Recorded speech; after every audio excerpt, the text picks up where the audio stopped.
사랑하고 존경하는 애터미 회원 여러분 안녕하십니까. 오늘 제2회차 몽상 박한길의 증문즉답 시작합니다.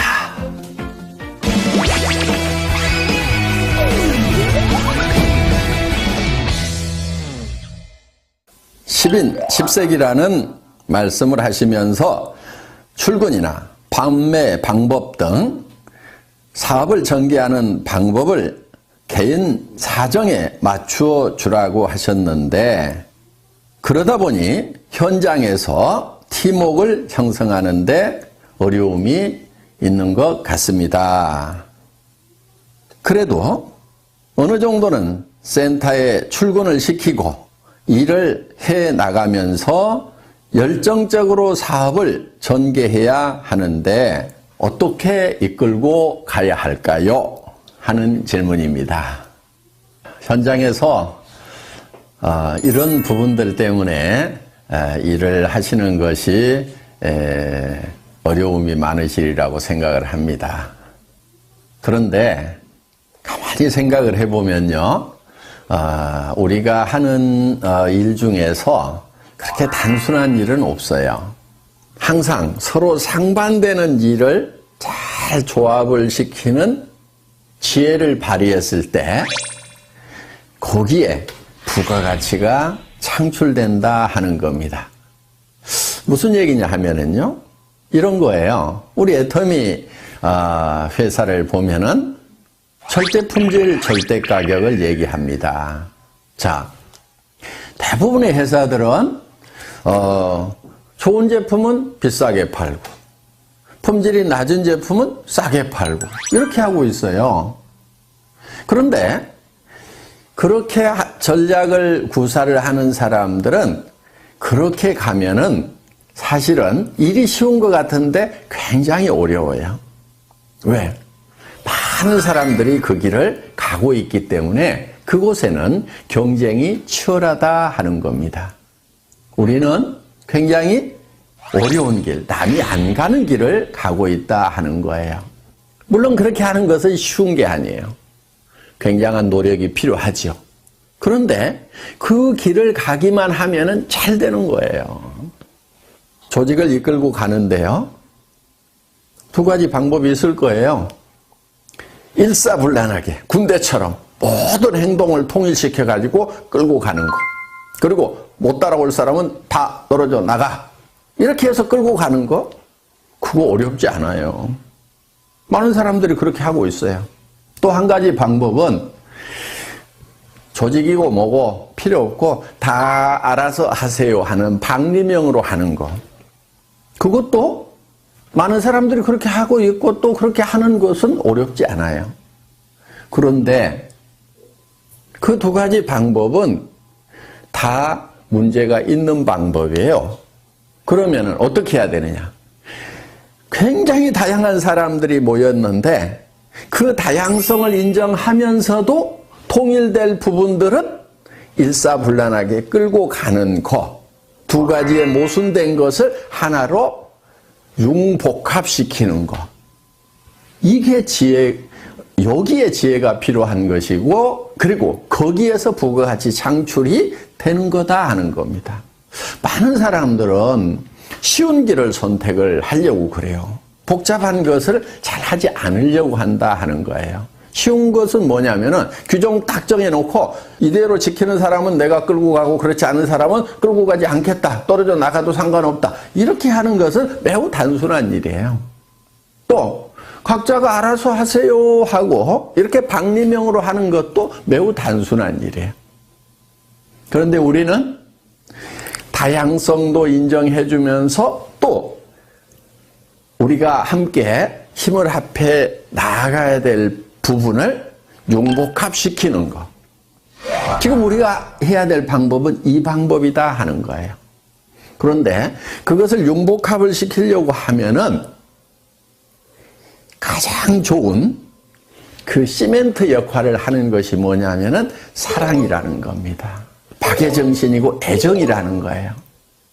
그 사람의 사정을 충분히 고려를 해서 어쩔 수 없는 부분들은 그렇게 할 수 있도록 배려를 해주면서 또 그 사람이 성공을 하려고 하면은 반드시 지켜야 될 부분들을 그 사람이 지킬 수 있도록 우리가 권면하고 인도하고 안내하는 그런 역할, 이 역할을 잘하는 것이 리더다 하는 겁니다.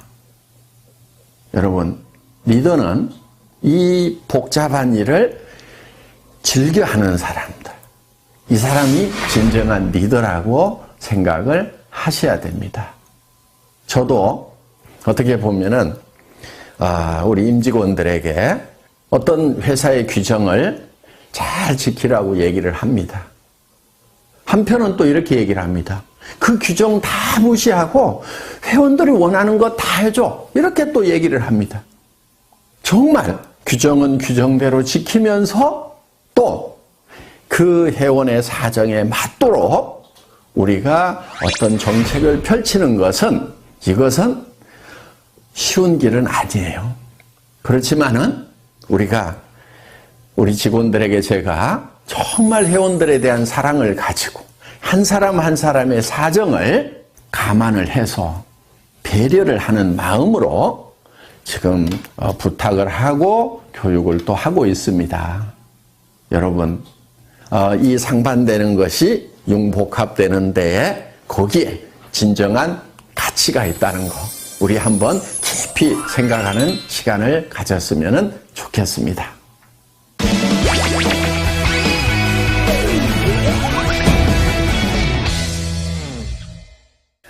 두 번째 질문입니다.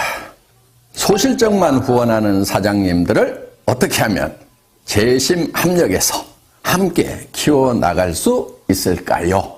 소실적, 대실적 따지고 계시는 분들이 많은데요. 제가 봤을 때는 대실적이라고 하는 곳에 여러분들 거기에 스타마스터도 있고 로얄마스터도 있습니까? 그렇다고 하면은 정말 대실적이라고 할 수가 있겠죠. 여러분들이 로얄 마스터가 되고 크라운 마스터가 되고 임페리얼 마스터가 된다고 하면은 여러분 양쪽에 다 로얄 마스터도 있어야 되고 여러 명의 스타 마스터도 있어야 됩니다. 그런데 아직 대실적이라고 하는 곳에 제대로 된 직급자도 없는데도 벌써 소실적, 대실적 나누고 있는 사람들은 어떻게 보면은 이 애터미 사업을 너무 적게 보는 경향이 있어서 그렇지 않은가 이렇게 생각을 합니다. 제가 봤을 때는요, 한 라인은 적은 라인이고 또 한 라인은 더 적은 라인이고 그래서 두 라인이 다 소실적이 아닌가 이렇게 생각을 합니다. 양쪽이 다 소실적이라고 생각하고 열심히 후원을 하시기 바랍니다.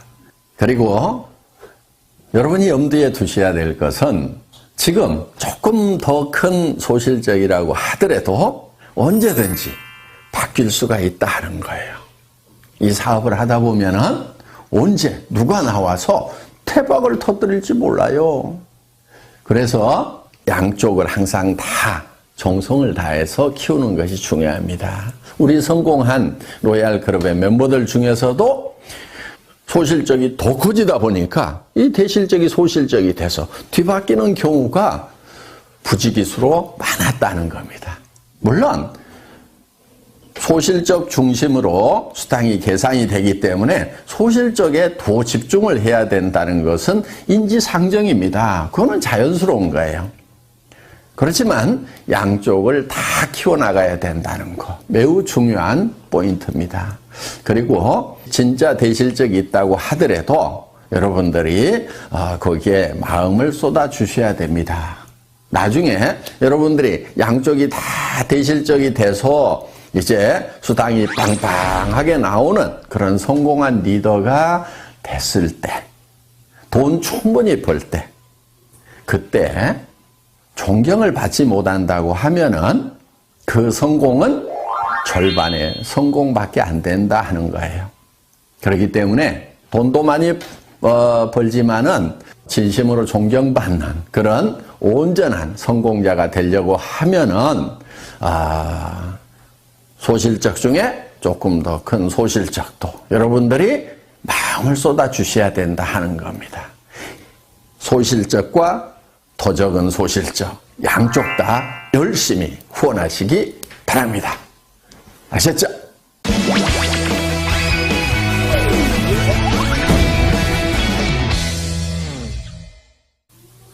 예, 다음 질문은요. 한 줄 해준다, 한 줄 책임져 주겠다 등 한 줄에 대한 말들이 많은데 바이너리 마케팅의 올바른 사업 전개 방법, 조직 관리 방법이 궁금합니다 하는 질문입니다. 네, 좋은 질문 주셨고요. 이거는 제가 칠판에 좀 그림을 그려가면서 설명을 드려야 될 것 같습니다. 예, 사업 전개 방법. 저는 특별한 묘수는 없다고 생각을 합니다. 되게 어떻게 얘기들을 하고 있냐면은 예를 들면 이런 거예요. 스폰서 라인이라는 것이 있다는 거예요. 자, 원줄기가 있다, 스폰서 라인이 있다. 그래서 한 줄은 스폰서가 책임을 져준다. 그러니까 당신은 이 B라인만 잘 키워나가면 된다고 이렇게 얘기를 합니다. 그러면서 또 이 사람은 어떻게 얘기하냐면 이 사람에게 당신도 한 줄만 키워나가면 된다 이렇게 얘기를 합니다. 그러면은 이 사람이 이쪽 라인을 쭉 키우고 이 사람은 이 원줄기를 쭉 키우고 또 이 사람에 의해서 요게 원줄기가 되겠죠. 이렇게 키워져 나가고 또 이 사람은 이게 원줄기가 되면서 이 사람에게 당신은 요것만 키우면 돼 하고 이렇게 얘기를 합니다. 얼핏 들으면은 정말 좋은 방법인 것 같아요. 자, 이 사람은 또 이렇게 키워나가죠. 이렇게 또 이 사람은 이렇게 키워나가죠.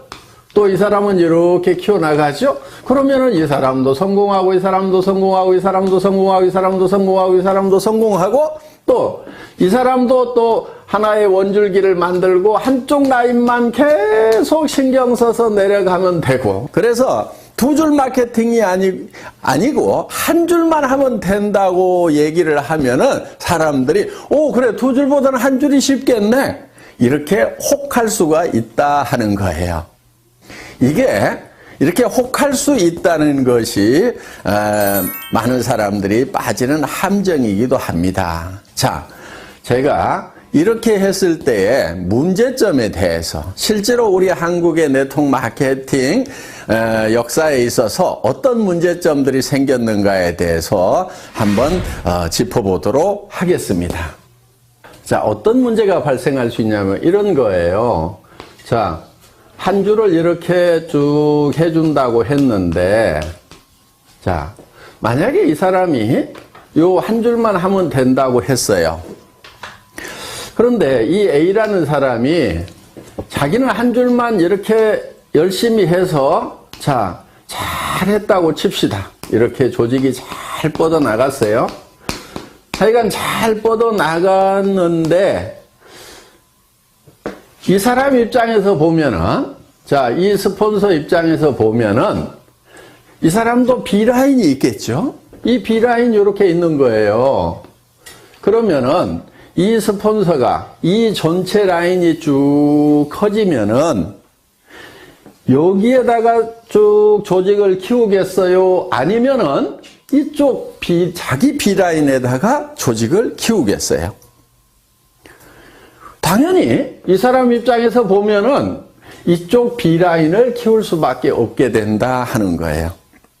그렇게 되면은 이쪽 라인을 키워가던 사람은 이제 요게 대실적이고 스폰서 라인이라고 생각을 했는데 이 스폰서가 자기 B라인을 키우다 보니까 자기 입장에서 보면 요게 커지는 거예요. 그리고 요게 소실적이 돼버리는 거예요. 원줄기고 스폰서 라인이고 대실적이라고 분명히 얘기하고 당신은 한쪽만 하라고 이렇게 얘기를 했는데 이런 문제가 생기더라 하는 거예요. 그래서 이제 요 스폰서하고 여기하고 싸우는 문제가 발생을 해서 깨져버리는 겁니다. 그리고 심지어는 이제 끝까지 나는 여기만 키울 테니까 약속한 대로 여기 안 해주기만 해봐라 하면서 결국은 물고 뜯고 싸우는 문제가 생기더라 하는 거예요. 이런 문제가 하나 생겨서 결국은 이게 갈등으로 갈 수밖에 없다 하는 거예요. 물론 자, 이거는 잘 됐을 경우에 생기는 문제예요. 잘 됐는데 원줄기 하나 키워준다고 그랬고 자기는 B라인을 열심히 키워서 잘 됐는데 이런 갈등의 문제가 생기는 거고, 또 한 가지는 자, 이쪽 라인은 커졌는데 내 라인은 안 커져. 안 커지면은 안 커지는 대로 돈이 안 되는 거예요. 그래서 이거는 문제가 많은 겁니다. 그리고 또 한 가지, 이거는 영리한 방법이 아니에요. 양쪽을 이렇게 균형을 잘 맞춰가지고 키운 조직하고 이렇게 한쪽만 이렇게 키운 조직하고 수당면에서 같은 조직 안에 똑같은 매출이 일어났다고 하면은 이 갑이라는 조직하고 을이라는 조직 중에 이 조직원들이 받는 수당의 총액은 어디가 많을까요? 당연히 을이 많죠. 왜냐하면은 이 사람도 수당 못 받고 이 사람도 수당 못 받고 이 사람도 수당 못 받고 이 사람도 수당 못 받고 이렇게 수당을 못 받는 사람이 여기는 많은 반면에 여기는 이 사람도 받고 이 사람도 받고 이 사람도 받고 이 사람도 받고 이 사람도 받고 이렇게 받는 사람들이 상대적으로 훨씬 많다는 거예요. 그래서 수당 총액이 많기 때문에 이 조직은 어떻든 살아갈 수 있는 힘, 활력을 더 받게 되는 거고, 이 조직은 시간이 갈수록 힘이 빠지는 조직이 된다 하는 거예요. 노력한 만큼의 대가가 안 나오는 거예요. 이제 이런 문제가 하나 있기 때문에 효율 면에서 봤을 때 이 갑이라는 한 줄 마케팅식으로 가면서 한 줄만 해도 된다고 하는 요거보다는 스폰서하고 파트너가 합심해서 양쪽을 균형 잡게 육성해 나가는 것, 이것이 훨씬 더 지혜로운 방법이다 하는 거예요. 그런데 여기서 또 한 가지, 이거를 잘못 알아들으면은 어떤 경우가 생기냐면은, 자, 인위적으로 이거를 쫙쫙 맞춰가지고, 매트릭스 방법으로 하려는 경우가 생기는 거예요. 그렇게 되면은, 또 이거는 사업이 전개가 안 되는 거예요. 그러니까, 이제 요 틀을 미리 만들어 놓고, 여기 1번, 2번, 3번, 4번, 5번, 6번, 7번, 우리는 들어오는 순서대로 내 조직에서는 다 요 자리를 스폰서가 잡아준다. 이런 식으로 또 전개를 시키는 아주 머리 나쁜 사람들. 예, 이렇게 해도 안 되는 겁니다. 최대한 조직은 나무까지 크듯이 자연스럽게 크되 가능하면은 균형을 맞춰 나가는 쪽으로 이렇게 조직을 전개를 시켜야지, 인위적으로 한쪽만 하고 또 아니면은 인위적으로 이거를 짜 맞추는 매트릭스 방법으로 전개를 시키는 거, 이 두 가지가 다 좋은 방법이 아니다 하는 거예요. 그리고 이제 조직을 전개시키는 데 있어서 우리는 양쪽에 각각 2명의 차 하위 직급자가 나와야만 되는 거죠.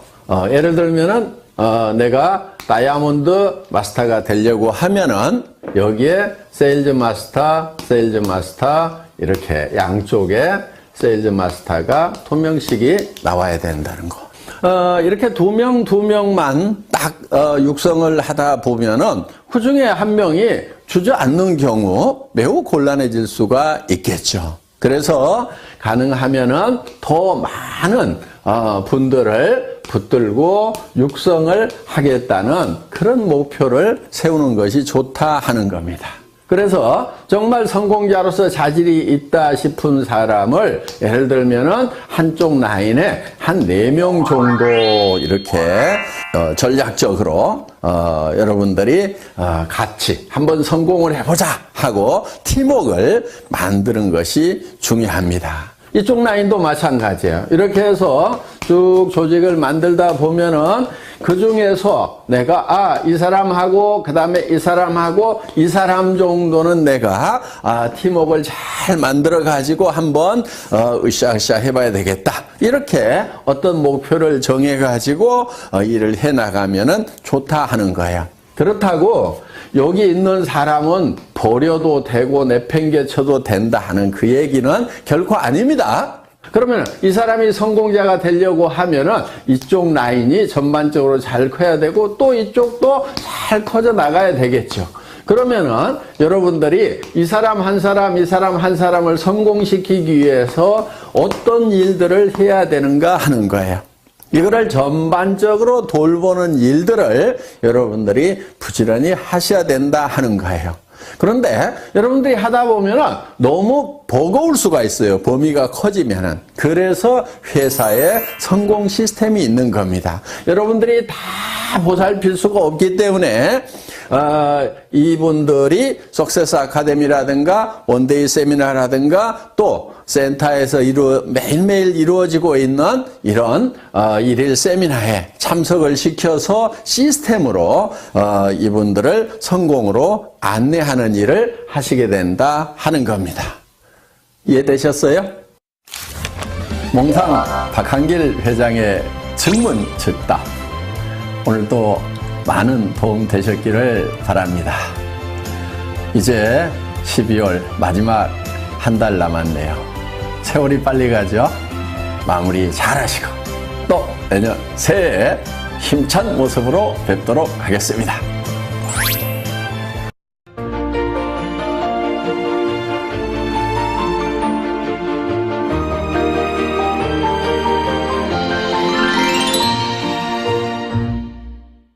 오늘은 아주 평범한 사람 이야기를 해볼까 합니다. 우리가 위인전, 그러니까 이순신 장군이나 링컨이나 또는 나폴레옹이나 이런 위인들의 이야기를 듣거나 위인전을 읽으면 아유, 저분들은 나하고는 관계없는 사람이다 이런 생각을 하게 됩니다. 그런데 위인들도 사실은 태어나면서부터 위인이 아닙니다. 그래서 오늘은 그런 위인들 말고 평범한 사람 이야기를 해볼까 합니다. 우리하고 똑같은 사람이죠. 지난 이 여름 이 브라질 리우에서 열렸던 하계 올림픽에서 이 펜싱에서 그것도 에페라는 종목에서 금메달을 딴 박상영 선수 이야기를 해보려고 합니다. 이 박상영 선수는 에페라는 종목에서 역전승을 하면서 금메달을 땄습니다. 당시에 박상영 선수는 올림픽에 처음 나간 루키예요. 그 21살밖에 안 되는 루키. 국제대회에서 별 경험도 없는 선수란 말이에요. 그리고 상대 선수는 세계 랭킹 3위의 헝가리 선수예요. 그것도 42세. 아주 백전노장이었고, 그러니까 세계 펜싱, 올림픽 펜싱협회나 우리 한국 펜싱협회에서도 도저히 불가능하다고 포기한 상태에서 15대 14로 역전이 일어난 거예요. 그러니까 이건 만약에 어떤 드라마 작가가 이걸 드라마로 썼다면 시청자들한테 되게 욕을 먹었을 것이라고 그렇게 이야기를 합니다. 말도 안 되는 구라를 풀었다. 에페에서는 그게 일어날 수가 없다는 거예요. 근데 그게 일어났어요. 그러면 이것을 우리는 어떻게 해석해야 되느냐 하는 문제. 그래서 저는 이 펜싱 경기를 처음부터 끝까지 다 봤습니다. 그리고 그 뒤에 이제 박상영 선수가 인터뷰한 내용, 그리고 박상영 선수의 자라나온 이야기를 쑥 보니까 아, 이렇게 해서 이겼구나 하는 결론을 얻게 됐어요. 첫째는 박상영 선수가 연습과 훈련 벌레라는 겁니다. 그 중학교 은사의 증언에 따르면 박상영 선수는 무슨 체육 영재라든가 특별히 운동신경이 발달해 있다든가 그런 선수가 아니었다고 그럽니다. 그저 평범한 선수인데 연습벌레, 다시 말하면 박상현 선수 얘기에 의하면은 다른 선수보다 새벽에 3시간 먼저 나와서 연습을 했다고 그래요. 그러니까 연습을 엄청나게 한 거죠. 그러니까 이 위대한 자연법칙 중에 하나가 연력학 제1법칙이라는 게 있어요. 이건 에너지 보존 법칙입니다. 다시 말하면 자기가 평소에 쌓은 노력은 헛되이 없어지지 않는다. 자기가 투입한 에너지는 헛되이 없어지지 않는다는 법칙이에요. 또 우리가 익히 알다시피 1만 시간의 법칙이라는 게 있습니다. 세계적으로 뛰어난 어떤 일을 이루려면은 1만 시간의 몰입이 있지 않고서는 불가능하다는 이론이고 그것이 실제적으로 증명이 되고 있습니다. 그랬듯이 박상현 선수가 중학교 때부터 올림픽에 나갈 때까지 21살이 될 때까지 매일 하루에 다른 사람보다 3시간 많이 연습을 했다는 건 1만 시간의 법칙이 그대로 적용되는 겁니다. 두 번째는 포기하지 않는 끈기예요. 포기하지 않는 끈기. 이건 박상현 선수가 자기가 말한 겁니다. 뭐라고 말했냐면은 포기하지 않으면 언젠가 기회가 온다. 이런 말을 했어요. 언젠가 기회가 온다. 그것이 자기 소신이다. 순자, 동양 고전 중에 하나인 순자라는 책에 보면 공재불사라는 말이 있습니다. 공재불사. 그 말은 무슨 말이냐 하면은 성공은 중도에 포기하지 않아야 한다. 그 말이에요. 성공하려면 중도에 포기하지 않아야 한다. 또 우리가 잘 아는 말에 이 수적천석이라는 말이 있습니다. 물방울이 떨어져서 돌에 구멍을 뚫는다. 계속 떨어지면 물방울같이 연한 것도 또 약한 것도 돌에 계속 떨어지면 돌에 구멍이 뚫립니다. 우리 그 자연현상에서 많이 봐요. 그거와 똑같아요. 중도에 포기하지 않는 그 끈기 그게 있으면 성공한다. 근데 박상현 선수는 그걸 가지고 있었어요. 또 자기 소신으로 가지고 있었어요. 그다음 세 번째 제가 찾아낸 것은 게임을 즐겼다는 거예요. 이건 기자의 질문에 나오더라고요. 기자가 이 게임에 임하기 전에 어떤 전략을 가지고 게임에 임했습니까? 그러면 박상현 선수가 뭐라고 대답하냐면은 나는 뭐 전략이라는 건 없었습니다. 단지 이 올림픽에 나온다는 게 아무나 나올 수 있는 것도 아니고 올림픽이라는 게 세계적 축제인데 내가 여기에 가서 게임을 한다는 게 얼마나 즐거운 일이냐. 그리고 단지 게임을 즐겼을 뿐인데 결과가 잘 나왔다. 이렇게 대답을 했어요. 그러니까 우리가 운동을 할 때 저도 야구를 좋아해서 이 군대에 있을 때 야구를 더러 했는데 내가 이 공을 꼭 쳐야 되겠다 하고 방망이를 휘두르면 안 맞아요. 헛방이 나버려. 근데 아무 생각 없이 몸에 힘을 빼고 휘두르면 그게 홈런이 나는 수가 있어요. 그렇듯이 박상현 선수는 내가 이걸 꼭 금메달을 따야 되겠다는 생각보다도 세계적인 축제인 올림픽에 나와서 나는 여기서 펜싱을 즐겨야 되겠다고 하는 생각을 했단 말이에요. 이건 박상현 선수가 직접 한 말이에요. 인터뷰에서. 그런데 논어에도 그런 말이 있습니다. 아는 것은 좋아하는 것만 못하고 좋아하는 것은 즐기는 것만 못하다.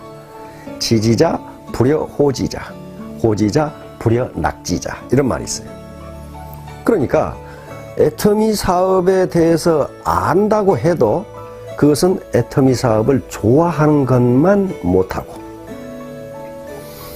애터미 사업을 좋아하는 정도에 그치지 않고 애터미 사업을 즐기게 되면은 반드시 성공하게 된다. 이게 세 번째 요인이에요. 제가 찾아낸 세 번째 요인입니다. 마지막으로 제가 또 찾아낸 것은 3라운드 중간에 잠깐 휴식 시간이 주어졌어요. 그때 점수가 10대 14야. 그러니까 헝가리 선수는 1점만 더 나면 동시타로 1점만 더 나버리면 지금 이기는 판국이에요. 한참 쉬는데 관중 중에 한 사람이 할 수 있다고 고함을 질렀어요. 그러니까 박상현 선수가 그걸 잡아가지고 앉아가지고 할 수 있다, 할 수 있다 이렇게 마치 자기 최면 걸은 것처럼 그런 얘기를 하는 걸 봤단 말이에요. 박상영은 주문처럼 혼잣말을 되뇌었습니다. 그리고 번개 같은 찌르기로 대역전극을 이뤄냈습니다. 나중에 이게 이제 뉴스에 계속 나왔죠. 이게 바로 자기 암시라는 겁니다. 자기 암시. 할 수 있다는 긍정적 암시를 자기에게 집어넣는 거예요. 근데 정신분석학자들의 연구에 따르면 인간의 의식은 크게 두 가지로 나눈다고 합니다. 하나는 현재 의식. 현재 의식은 내가 지금 느끼고 알고 있는 의식이에요. 또 하나는 잠재 의식 또는 프로이트는 그것을 무의식이라고 했는데요.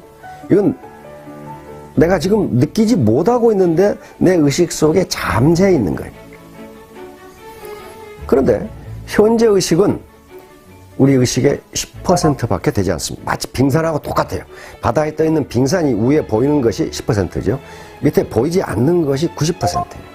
그와 똑같아서 현재 의식은 10%고 잠재 의식이 90%인데 현재 의식에 관계없이 인간의 행동, 그 의식은 잠재 의식의 명령에 따라서 움직인다고 합니다. 예를 들면 내가 애터미 원데이 세미나에 가야지. 현재 의식이 그렇게 생각해도 잠재 의식이 네가 거길 왜 가? 거기 다단계꾼들이 모이는 데야. 이런 식으로 잠재 의식이 자리를 잡으면 그 사람은 안 온다는 거예요. 그러니까 모든 인간의 행동은 잠재 의식의 이 명령에 따라서 움직인다는 거예요. 그러면 그 휴식 시간에 잠깐 했는데 잠재 의식이 발동됐느냐? 그렇지는 않아요. 내가 추측컨대 아마도 박상영 선수는 평소에 마인드 컨트롤 훈련을 했을 겁니다. 마인드 컨트롤 훈련을 했을 거예요. 나는 할 수 있다. 왜냐면 앞에 박상영 선수의 이 인터뷰를 보면은 굉장히 얘가 명랑하고 긍정적이에요. 그렇게 가난하고 이거 이 펜싱 도구도 제대로 주로 중고만 샀었지 신제품을 살 수 없을 정도로 집이 가난한데 굉장히 인터뷰 내용을 보면 긍정적이에요. 그렇다면 평소에 아마 마인드 컨트롤 한 것 같다. 그런데 바로 14대 10이라는 절체절명의 상태에서 그 마인드 컨트롤을 다시 나는 할 수 있다. 나는 할 수 있다. 라고 하는 그 긍정적 메시지를 바로 잠재의식에 집어넣은 것 같아요. 근데 학자들이 연구 결과에 따르면 잠재의식이 긍정적으로 바뀌면 자기도 모르게 성공 메커니즘이 작동한다고 돼 있어요. 성공 메커니즘이 작동한다. 나중에 게임이 끝나고 나서 박상현 선수도 내가 어떻게 해서 이겼는지 모르겠다. 그렇게 얘기했고, 하다 쳐버린 헝가리의 그 세계 랭킹 3인 선수도 내가 왜 졌는지를 모르겠다. 그렇게 얘기했어요. 그리고 이 올림픽 펜싱 협회나 우리 한국 펜싱 협회에서도 도대체 이런 일이 어떻게 일어날 수 있는지 모르겠다. 그런 얘기를 했단 말이에요. 그러니까 박상현 선수가 이 리오 올림픽에서 더군다나 펜싱 앱에서 역전승을 할 수 있었던 것은 기적이라고 우리가 치부할 수도 있지만은 지금까지 박상현 선수가 쌓아왔던 에너지 불변의 법칙에 의해서 그 에너지가 순간적으로 폭발한 것이라고 해석할 수 있습니다. 무슨 나면서부터 로얄 마스터가 자질을 타고난 사람은 없다. 박상현 선수처럼 연습벌레, 훈련벌레, 다시 말하면 일벌레가 돼야 되고, 두 번째는 중도에 포기하지 않는 끈기, persistence, 끈기.